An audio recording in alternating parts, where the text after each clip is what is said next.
अस्सलाम वालेकुम। आज के इस लेक्चर के अंदर हम फाइलम मोलस्का को स्टडी करेंगे। प्रीवियस लेक्चर में हमने फाइलम आर्थ्रोपोडा को स्टडी किया था, जिसमें हमने देखा था कि फाइलम आर्थ्रोपोडा सबसे लार्जेस्ट नंबर ऑफ स्पीशीज़ रखने वाला फाइलम है किंगडम एनिमलिया के अंदर। अगर हम फाइलम मोलस्का को देखें तो इसके अंदर भी बहुत ज़्यादा एनिमल की स्पीशीज़ आ जाती हैं, इसलिए हम फाइलम मोलस्का को सेकेंड लार्जेस्ट फाइलम कह सकते हैं किंगडम एनिमलिया का, with more than 1 lakh species. और ये बहुत डाइवर्स फाइलम भी है। डाइवर्स फाइलम का मतलब क्या है कि इसके जो एनिमल्स, अगर आप फाइलम मोलस्का के एनिमल्स को देखेंगे तो वो एक दूसरे से बहुत डिफरेंट लगते हैं देखने के अंदर। जैसे अगर आप स्नेल को देखें और ऑक्टोपस को देखें, बहुत डिफरेंट हैं।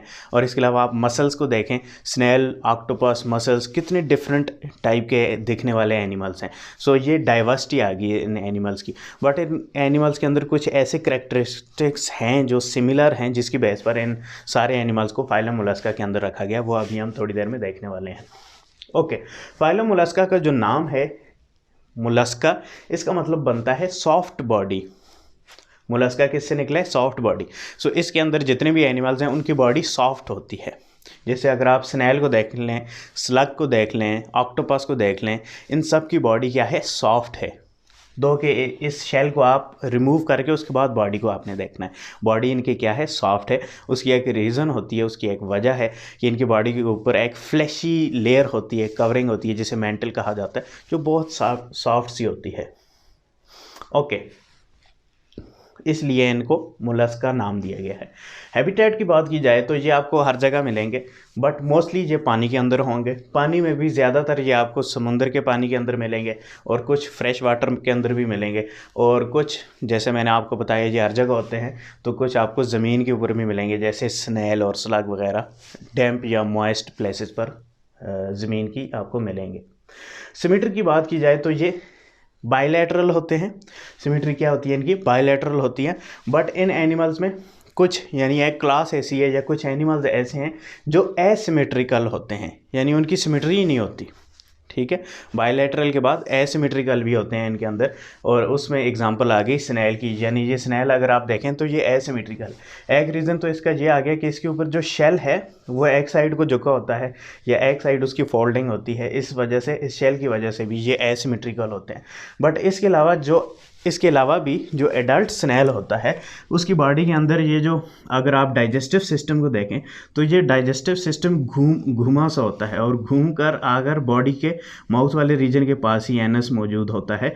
यानी शुरू में जो बच्चे होते हैं उनका एनस यहाँ पर होता है, बाद में ये घूम कर माउथ वाले रीजन के पास ही आ जाता है। इसलिए इनकी सिमेट्री कोई ख़ास रहती नहीं है, इसलिए इन्हें एसिमेट्रिक भी कहा जाता है।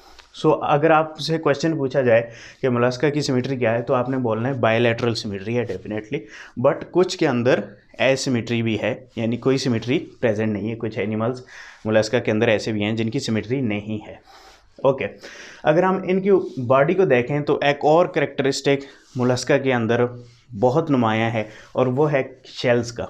यानी इनकी बॉडी के ऊपर आपको शेल्स नज़र आएंगे। जैसे अगर आप स्नेल को देखें तो एक शेल है, जो शेल मिलकर बना होता है कैल्शियम कार्बोनेट, यानी लाइम से मिलकर बना होता है, और ये इनको प्रोटेक्शन देता है। स्पेशली अगर हम बायोवाल्व्स, इनकी एक क्लास है जिसमें अगर आप मसल्स, ऑयस्टर वगैरह को देखें तो ये एक प्रोटेक्शन का काम कर रहा होता है, बहुत ज़्यादा प्रोटेक्ट कर रहा होता है इन एनिमल्स को। और बाकी इन एनिमल्स के ये जो शेल्स हैं फिर ऑर्नामेंटल पर्पज़ के लिए भी यूज़ किए जाते हैं। ठीक है, सजावट वगैरह के लिए यूज़ किए जाते हैं। और इसके अलावा इन शेल्स के अंदर ही, जैसे मसल, ऑयस्टर वगैरह, इन शेल्स के अंदर ये पर्ल्स, मोती वगैरह भी इनकी बॉडी के अंदर बनते हैं।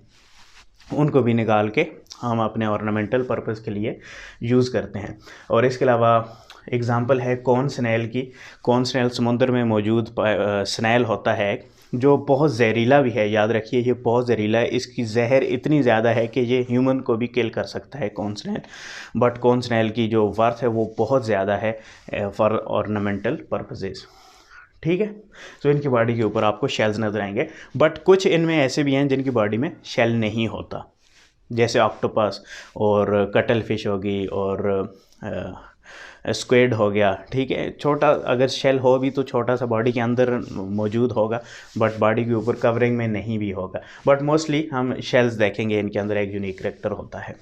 फिर ये ट्रिप्लोप्लास्टिक हैं, तीनों जर्म्स लेयर हैं, एक्टोडर्म, एंडोडर्म एंड मीजोडर्म, और सीलोमेट्स हैं, इनकी बॉडी के अंदर कैविटी भी मौजूद है, शाइजोसीलोमेट्स हम उन्हें कह सकते हैं, और इनकी बॉडी के अंदर ऑर्गन सिस्टम मौजूद है यानी, और इसीलिए हमने फाइलम मोलस्का को आर्थ्रोपोडा के बाद भी रखा है कि इनके जो ऑर्गन्स हैं वो ज़्यादा डेवलप्ड हैं। जैसे इनकी बॉडी के अंदर आपको किडनी लाइक ऑर्गन भी नज़र आएगा जो एक्सक्रीशन का काम कर रहा होगा, जिसे हम नेफ्रिडिया ही बोलेंगे, बट किडनी की तरह यानी सैक सा बन चुका है, और यहाँ से ही फिर मॉडिफिकेशन होकर किडनी बने हैं। और इसी तरीके से इनका जो डाइजेस्टिव सिस्टम है वो बड़ा कम्प्लेक्स है, एडवांस है। सो इनके अंदर जो सिस्टम्स हैं, ऑर्गन सिस्टम्स हैं, वो ज़्यादा डेवलप्ड हैं, इसलिए हमने इन्हें आर्थ्रोपोडा के बाद रखा है, साइंटिस्ट ने इन्हें आर्थ्रोपोडा के बाद रखा है। ओके, रेस्पायरेशन की बात की जाए तो इन एनिमल्स के अंदर रेस्पायरेशन ज़्यादा गिल्स की मदद से होती है, क्योंकि ज़्यादा ये पानी में मौजूद होते हैं, और इनके गिल्स को टेनिडिया कहा जाता है। यहाँ पर अगर आप स्नेल को देख लें तो स्नेल में यहाँ पर एक कैविटी है जिसे मेंटल कैविटी कहा जाता है, यहाँ पर गिल्स मौजूद हैं, वाटर आता है, वाटर से ऑक्सीजन और ले ली जाती है बॉडी के अंदर, और फिर कार्बन डाइऑक्साइड को बॉडी से बाहर इस कैविटी में ही रिलीज़ किया जाता है। इन्हें गिल्स कहा जाता है, फेदर लाइक गिल्स होते हैं, और ये गिल्स टेनिडिया कहलाते हैं। सर्कुलेटरी सिस्टम की बात की जाए तो इनके बॉडी के अंदर circulatory system open circulatory system होता है, जैसे हमने आर्थ्रोपोडा के अंदर देखा था कि सर्कुलेटरी सिस्टम क्या था, ओपन था। सो इनकी बॉडी के अंदर जो पिगमेंट है वो हीमोसाइनिन होता है इंस्टेड ऑफ हीमोग्लोबिन। हीमोग्लोबिन एक कलर पिगमेंट है, आप जानते हैं, आयरन कंटेनिंग पिगमेंट है जो कि रेड ब्लड सेल्स के अंदर मौजूद होता है और ब्लड को रेड कलर देता है। इनकी बॉडी के अंदर जो ब्लड में पिगमेंट होता है वो कौन सा है, हीमोसाइनिन है। और ये पिगमेंट क्या होता है, जब ऑक्सीजनेटेड होता है यानी जब इस पिगमेंट ने ऑक्सीजन कैरी की होती है तब ये ब्लू कलर शो करता है, और जब ऑक्सीजन नहीं होती या डीऑक्सीजनेटेड होता है तो ये पिगमेंट कलरलेस होता है। सो इनकी बॉडी के अंदर आपको क्वेश्चन आ सकता है कि जो पिगमेंट मौजूद है अगर वो ऑक्सीजनेटेड हो तो कौन सा कलर देगा, ब्लू कलर देगा, डीऑक्सीजनेटेड हो तो कलरलेस होगा, और उस पिगमेंट का नाम क्या है, हीमोसाइनिन। अच्छा, इसके बाद इनकी बॉडी में कुछ ऐसे एनिमल्स भी हैं जिनके अंदर क्लोज सर्कुलेटरी सिस्टम भी मौजूद है, ठीक है, जैसे ऑक्टोपस वगैरह। एक्सक्रीशन की बात की जाए तो एक्सक्रीशन ये थ्रू किडनी करते हैं या पेयर ऑफ नेफ्रिडिया हम बोलते हैं, ट्रू किडनीज तो नहीं होते इसलिए ज़्यादातर लिखा जाता है, पेयर ऑफ नेफ्रिडिया के ज़रिए ये एक्सक्रीशन करते हैं, यानी सैक लाइक किडनीज ही होती हैं वो नेफ्रिडिया, ठीक है।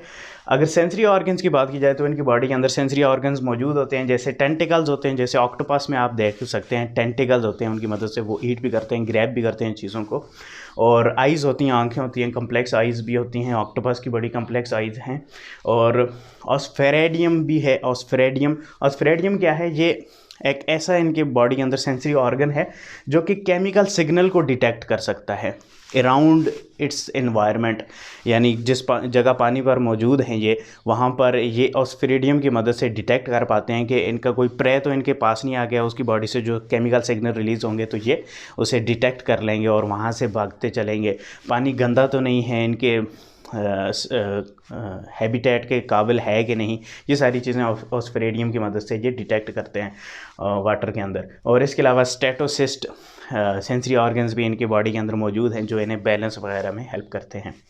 ओके, रिप्रोडक्शन की बात की जाए तो इनकी बॉडी के अंदर रिप्रोडक्शन आपको सेक्सुअल देखने को मिलेगी, और ये ज़्यादातर यूनिसेक्सुअल होते हैं, ठीक है, यानी डिफरेंट सेक्स वाले एनिमल्स हैं ये ज़्यादातर, बट कुछ इनमें हर्माफ्रोडाइट्स भी हैं, और उसकी एग्जांपल स्नेल आ गई। हर्माफ्रोडाइट एक एनिमल के अंदर दोनों सेक्स ऑर्गन्स मौजूद हों और गैमीट्स और स्पर्म्स एग्स और स्पर्म बनते हों, तो ऐसे एनिमल्स कौन से होते हैं, हर्माफ्रोडाइट होते हैं।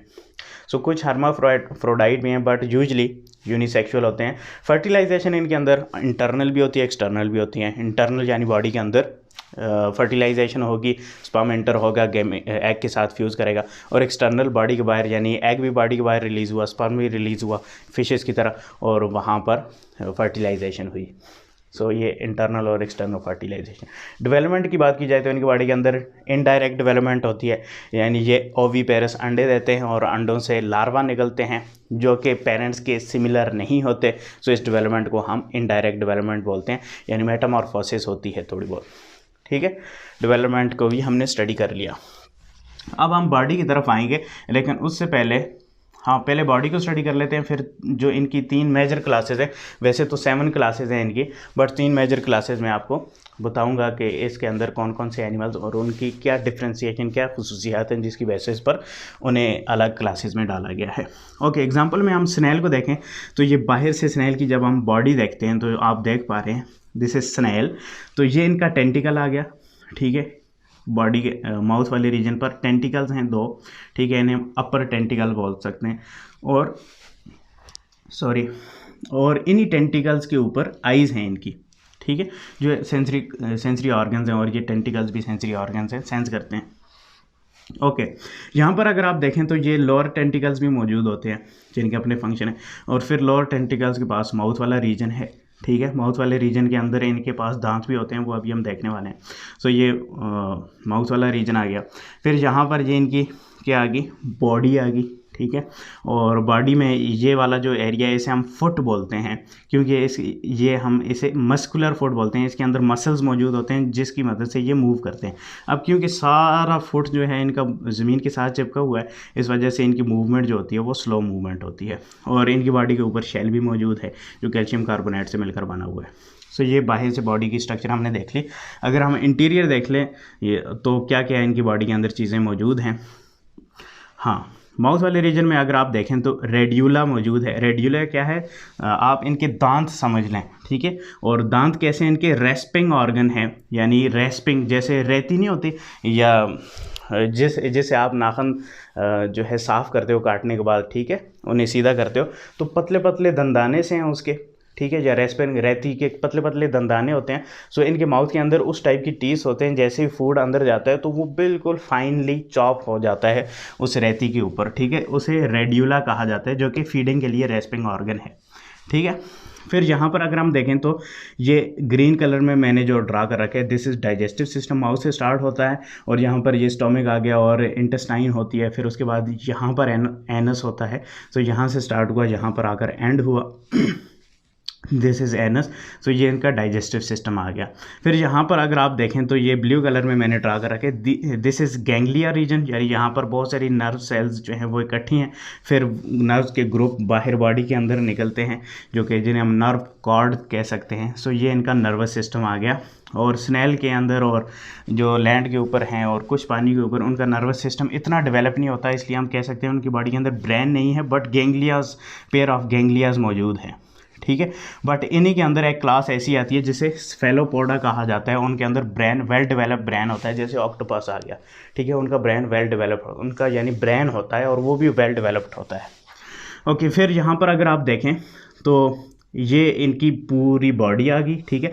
बॉडी के ऊपर एक रेड कलर की मैंने लेयर ड्रा कर रखी है, इस लेयर को मेंटल कहा जाता है, और यही लेयर है जिसकी बेसिस पर हम कहते हैं कि इनकी बॉडी सॉफ्ट होती है, यानी ये सॉफ्ट फ्लैशी कवरिंग होती है जो इनकी बॉडी को कवर की होती है, और ये नरम सी होती है, मीठी सी होती है, फ्लैशी होती है, और इसकी बेस पर हम कहते हैं कि मोलस्का की एनिमल्स क्या हैं, सॉफ्ट बॉडी वाले एनिमल्स हैं, ठीक है। ये हर एनिमल के अंदर होती है। यहाँ पर ऊपर मैंने शेल नहीं ड्रा कर रखा। और ये मेंटल की खुसूसियत क्या होती है कि ये मेंटल वाली जो लेयर है यही शेल बनाती है, यानी स्नेल का जो शेल बना है इसी मेंटल से सिक्रीट हो के ये शेल बना है, ठीक है। कैल्शियम कार्बोनेट सिक्रीट हो के ये शेल बना है। So mental is very important. और मेंटल और बॉडी के दरमियान की जो कैविटी है, जो रीजन है, उसे क्या कहा जाता है, मेंटल कैविटी। और मेंटल कैविटी भी ज़्यादा इंपॉर्टेंट है बिकॉज यहाँ पर एनस भी ओपन हो रहा है, यहाँ पर इनका जो किडनीज़ हैं या नेफ्रिडियाँ हैं उसका एक्सक्रीटरी सिस्टम भी ओपन हो रहा है। Let's say this is excretory system, यहाँ पर ही एक्सक्रीटरी सिस्टम का पोर मौजूद है और यहाँ से ही एक्सक्रीशन यानी मेटाबॉलिक वेस्ट बॉडी से बाहर जाता है, और यहाँ पर ही गिल्स मौजूद हैं जहाँ से ये ऑक्सीजन और कार्बन डाइऑक्साइड की एक्सचेंज कर रहे होते हैं, ठीक है। So this is mantle cavity which is very important. Okay, और ये टेल वाला रीजन आ गया, ये हमने कह दिया था कि ये फुट वाला रीजन आ गया। अब ये तो हमने स्ट्रक्चर स्टडी कर ली जो एक मोलस्का की बॉडी के अंदर मौजूद होती हैं। इसके अलावा हम एक ब्रॉडर सेंस के अंदर ये बोलते हैं कि जो मोलस्का की बॉडी है वो 3 रीजन्स में डिवाइड होती है। कौन कौन से 3 region? Head region, foot region and visceral mass. 3 region आपने याद रखना है, head, foot and visceral mass. ये अगर आप देख लें तो ये हेड रीजन है जिसमें इनका माउथ है, आइज़ हैं और टेंटिकल्स वगैरह हैं, ठीक है। फिर अगर हम ये देखें, ये नीचे वाला रीजन कौन सा है, फुट रीजन है। फिर अगर हम ये वाला रीजन देख लें जिनके अंदर इसके सारे ऑर्गन्स आ जाते हैं जिस रीजन के अंदर, तो इस रीजन को कहा जाता है विसरल मास, या इस रीजन को हम बॉडी ऑफ स्नेल भी कह सकते हैं। So body of this animal is also called visceral mass. So visceral mass का वर्ड दिया जाता है, यानी जो इंटरनल ऑर्गन्स हैं वो इस एरिया के अंदर कवर हुए होते हैं। ठीक है।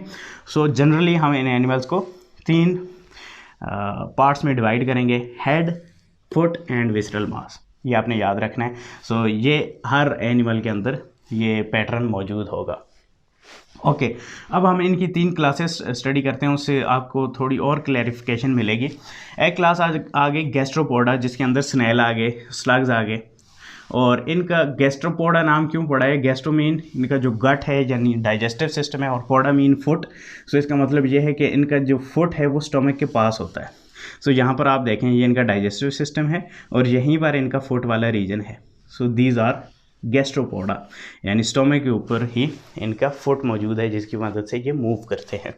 फिर इनकी कुछ ऐसे एनिमल्स हैं जिन्हें बायवाल्व्स कहा जाता है। बायवाल्व्स ऐसे एनिमल्स आ जाते हैं फाइलम मोलस्का के अंदर जिनके अंदर 2 शेल्स मौजूद होते हैं। अगर आप ऑयस्टर को देख लें, क्लैम को देख लें, मसल को देख लें, तो वो इस तरीके से 2 शेल्स के अंदर उनकी बॉडी कवर हुई होती है। सो ऐसे में एनिमल्स बायवाल्व्स कहलाते हैं। ठीक है। फिर इनकी एक और क्लास है जिसे स्फेलोपोडा कहा जाता है।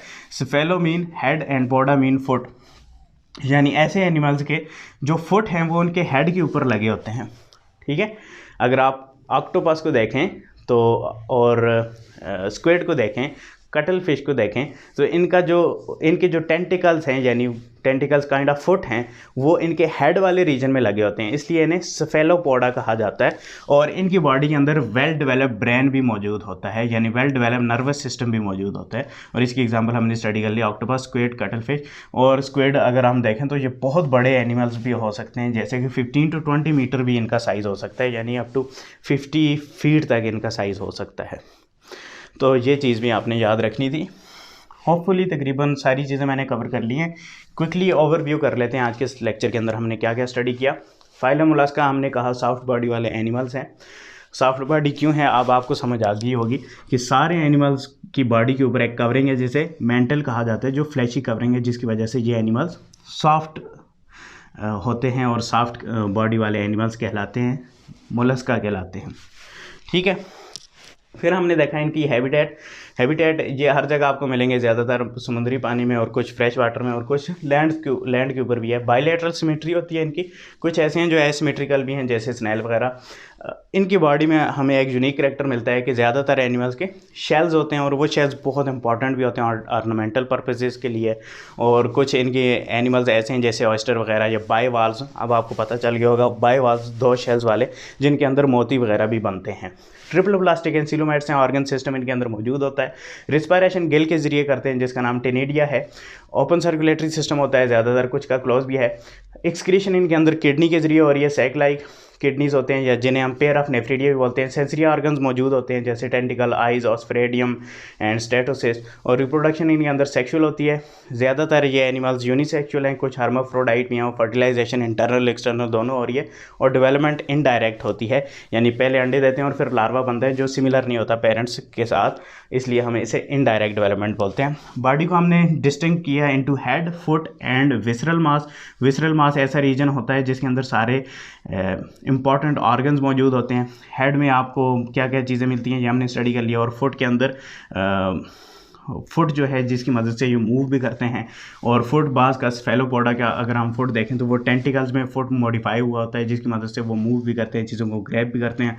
और वो फुट उनके हेड के ऊपर मौजूद होता है, इसलिए ऐसे एनिमल्स को स्फेलोपोडा कहा जाता है। बायवाल्व्स ऐसे एनिमल्स होते हैं जिनके 2 शेल्स होते हैं, उनके अंदर उनकी बॉडी होती है। गैस्ट्रोपोडा ऐसे एनिमल्स होते हैं जिनका फुट उनके स्टोमक के पास मौजूद होता है, जैसे कि स्नेल और स्लग। सो होपफुली आपको लेक्चर समझ में आया होगा। नेक्स्ट लेक्चर तक के लिए मुझे इजाज़त दें। शुक्रिया, अल्लाह हाफिज़।